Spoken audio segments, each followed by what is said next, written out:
Welcome dear student. अगर आप लोग बोर्ड एग्जाम देना चाहते हो, ठीक है, आपकी बोर्ड एग्जाम में सेक्शन सी में ग्रामर में यह डायरेक्ट और इनडायरेक्ट दर्शन जरूर आएगा। तो मेरे भाई, मैं आज इस वीडियो में, छोटे से वीडियो में, मैं आपको कुल मिलाकर 12, ठीक है, 12 डायरेक्ट इनडायरेक्ट करवाने वाला हूं, जो कि आपके बोर्ड एग्जाम में पक्का फंसेगा। और इसमें मैंने केवल एसरेटिव सेंटेंस नहीं लिया है, इसमें मैंने इंट्रोगेटिव सेंटेंस भी लिया, एक्सक्लेमेटिव सेंटेंस भी लिया, इंपेरेटिव सेंटेंस भी लिया है और एसरेटिव सेंटेंस। मैं ऐसे ऐसे करके आपको 12 एग्जाम्पल समझाऊंगा, क्योंकि अगर मैं एग्जाम्पल के साथ समझाऊंगा तो आपको समझने में कोई दिक्कत नहीं होगी। इसलिए आप लोग अपना पूरा ध्यान इस वीडियो पर केंद्रित करें। और मैं दावा कर देता हूं, अगर इस वीडियो में आप लोग अंत तक टिक गए, अगर आपने 12 एग्जाम्पल्स को देख लिया, तो आप कमजोर से कमजोर बच्चे हो, आप बोर्ड एग्जाम में अच्छा परफॉर्म कर ले जाओगे और गलती से भी आपका एक भी गलत नहीं होगा। तो ध्यान से देखिए वीडियो को। देखिए, सबसे पहले हमारा दिया हुआ जो हमारा पहला एग्जाम्पल है, my father said to come, do you know where is Prem. ठीक है, देखिए, my father said to me, यानी कि मेरे पिताजी ने मुझसे कहा, डू यू नो, क्या तुम जानते हो, वेयर प्रेम इज, कि प्रेम कहां है। ठीक है, मेरे पिताजी ने कहा मुझसे, क्या तुम जानते हो प्रेम कहां है। तो आप लोग यहां पर देख सकते हो, do you know where Prem is, यह हमारा है इंट्रोगेटिव सेंटेंस। ठीक है, अब इंट्रोगेटिव सेंटेंस का हमको बनाना है इनडायरेक्ट स्पीच। ठीक है, तो इसको हम कैसे बनाएंगे, तो सबसे पहले आप देखिए, my father said to me, तो आप लोग माई फादर को उतार दोगे। आप देखो, सेड टू किस में बदलेगा, सेड टू को आप लोग आज में यहां पर लिख सकते हो और इस कंजक्शन को यहां पर आप लोग इफ लिख सकते हो, या फिर अगर आपका, जैसे कि हमारा हेल्पिंग वर्ब से वाक्य शुरू हुआ है, अगर यह हेल्पिंग वर्ब से ना शुरू होकर डब्ल्यूएच फैमिली से शुरू होता, जैसे इस प्रकार होता, my father said to me, ठीक है, व्हाट इज योर नेम, ठीक है, या फिर वेयर इज राम, इस प्रकार से होता, तो हम क्या करते,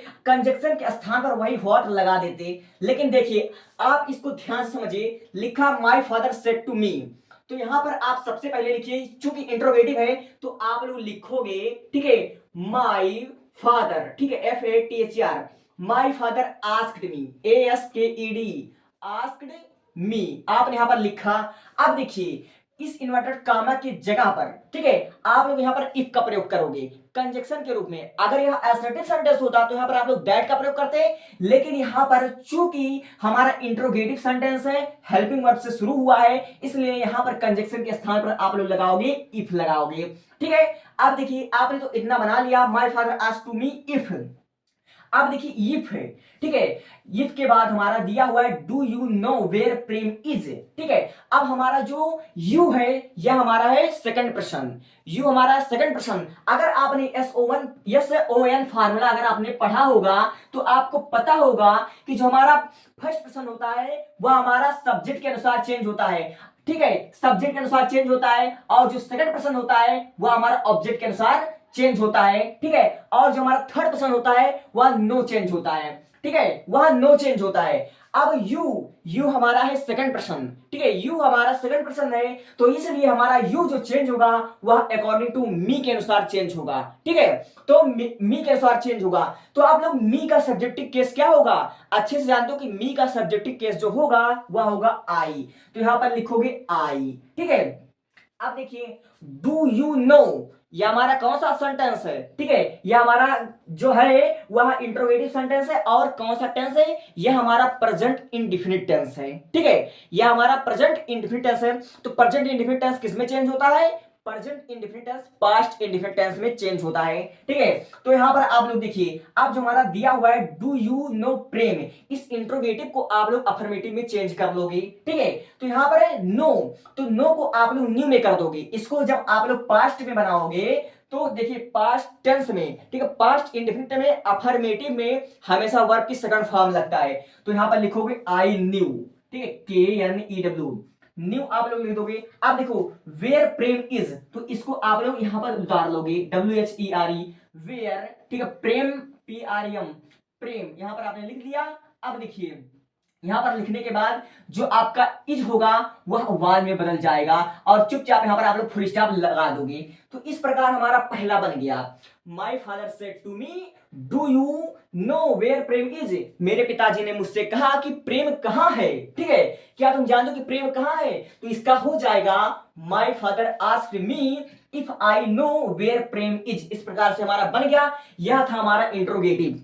ठीक है, तो आपको इंट्रोगेटिव में दो चीज ध्यान रखना है। सबसे पहली बात, आपको सेट टू को हमेशा आस्क्ड में आपको बदलना है, और कंजक्शन के स्थान पर अगर हमारा हेल्पिंग वर्ब से वाक्य शुरू होता है तो वहां पर इफ का प्रयोग करना है। अगर हमारा WH फैमिली से यानी कि क्वेश्चन वर्ड से शुरू होता है तो हमें वही क्वेश्चन वर्ड हमको उतार देना है।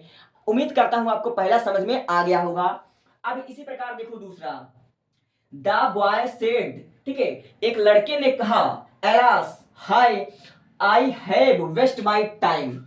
एक लड़के ने कहा कि मैंने अपने समय बर्बाद कर दिया, मैंने अपने समय को नष्ट कर दिया। ठीक है, एक लड़का कहता है हाय मैंने अपने समय को बर्बाद कर दिया, जैसे कि आप लोगों ने अपना समय बर्बाद कर रखा है और आप लोग बोर्ड एग्जाम से कुछ दिन पहले या एक महीने पहले देख रहे हो। ठीक है, तो देखो कैसे बनेगा। सबसे पहली बात, जब आपको कहीं भी एलास, ठीक है, यानी कि विस्मयादि बोधक दिख जाए, विस्मयादि बोधक चिन्ह है, ठीक है, यह हमारा एक्सक्लेमेटिव सेंटेंस है। और आपके बोर्ड एग्जाम में तीन तरह के वाक्य हमेशा आते हैं, एक होता है इंट्रोगेटिव का आता है, और एक एक्सक्लेमेटिव का आता है, और एक हमारा इंपरेटिव का। ये आप लोग लिख कर ले लो, हर साल आपके बोर्ड एग्जाम में समझ लीजिए कि यह आया हुआ प्रश्न है। अब इसको बनाओगे कैसे, देखो, द बॉय सेड एलास। ठीक है, अब इस सेड को किसमें चेंज करोगे, क्योंकि यह जो हमारा वाक्य है, यह जो हमारा एग्जाम्पल है, वह है एक्सक्लेमेटिव सेंटेंस का, इसलिए हम इसको एक्सक्लेम्ड विथ सारो या एक्सक्लेम्ड विथ जॉय में बदलेंगे। ठीक है, वाक्य के भाव के अनुसार। क्योंकि यहां पर दिया हुआ है the boy said alas I have waste my time, हाय मैंने अपना समय बर्बाद कर दिया, तो इसमें दुख का भाव प्रकट हो रहा है। ठीक है, वह पछता रहा है, वह दुखी है कि उसने अपना टाइम क्यों बर्बाद कर दिया। तो आप लोग इसका कैसे बनाओगे, आप लोग यहां पर लिखोगे द बॉय। ठीक है, अब सेड को आप लोग किसमें बदलोगे, एक्सक्लेम्ड में बदलोगे। तो यहां पर आप लोग लिखोगे एक्सक्लेम्ड, EXCLMIED, एक्सक्लेम्ड। ठीक है, एक्सक्लेम्ड। अब देखिए, अगर यहां पर लिखा होता सेड टू मी या सेड टू यू तो आप लोग लगा सकते थे। ठीक है, कुछ लगा सकते थे, लेकिन आप लोग यहां पर क्या लिखोगे, दुख का भाव प्रकट है, तो यहां पर लिखोगे द बॉय एक्सक्लेम्ड विथ सारो। ठीक है, WITH विथ सारो, SARROW, सारो। ठीक है, यानी कि लड़के ने दुख पूर्वक कहा, लड़के ने दुख पूर्वक कहा। अब देखिए यहां पर कंजक्शन, ठीक है, कॉमा के स्थान पर कंजक्शन जो हमारा लगेगा वह दैट लगेगा। क्या लगेगा, दैट लगेगा। तो आप लोग लिखोगे दैट, THAT, दैट। अब देखिए, I have waste my time, I have waste my time. ठीक है, तो आई हमारा कौन सा प्रश्न है, तो आई हमारा फर्स्ट प्रश्न है, तो यह किसके अनुसार चेंज होगा, यह लड़के के अनुसार चेंज होगा। तो द बॉय, तो इसके स्थान पर आप लोग लिख सकते हो ही। ठीक है, तो यहां पर लिखोगे ही। ठीक है, यहां पर सिंपली आपने लिखा ही। अब देखो, I have wasted my time. ठीक है, I have wasted my time, यह हमारा प्रेजेंट टेंस में है, प्रेजेंट टेंस में है, प्रेजेंट परफेक्ट टेंस में है। अब इसको आपको बदलना है प्रेजेंट पास्ट परफेक्ट में बदलना है। क्या करना है, पास्ट परफेक्ट में बदलना है। तो आप लोग हैव के जगह पर लिखोगे हैड। ठीक है, HAD, हैड। अब वेस्टेड यहां पर आप लोग उतार दोगे, WASTED, वेस्टेड। ठीक है, आप देखो माई, माई हमारा कौन सा प्रश्न है, यह हमारा माई जो हुआ सिंगुलर है, और यह हमारा ऑब्जेक्टिव केस है। तो ऑब्जेक्टिव केस को हमको सब्जेक्टिव में लाना है। ठीक है, तो यानी कि माई द बॉय के अनुसार ही चेंज होगा। तो माई के स्थान पर हमारा हो जाएगा हिज, तो यहां पर सिंपली आप लोग लिख दोगे हिज टाइम। ठीक है, his time, TIME, his time, यहां पर आप लोग लिख दोगे सिंपली, यह हमारा बन जाएगा।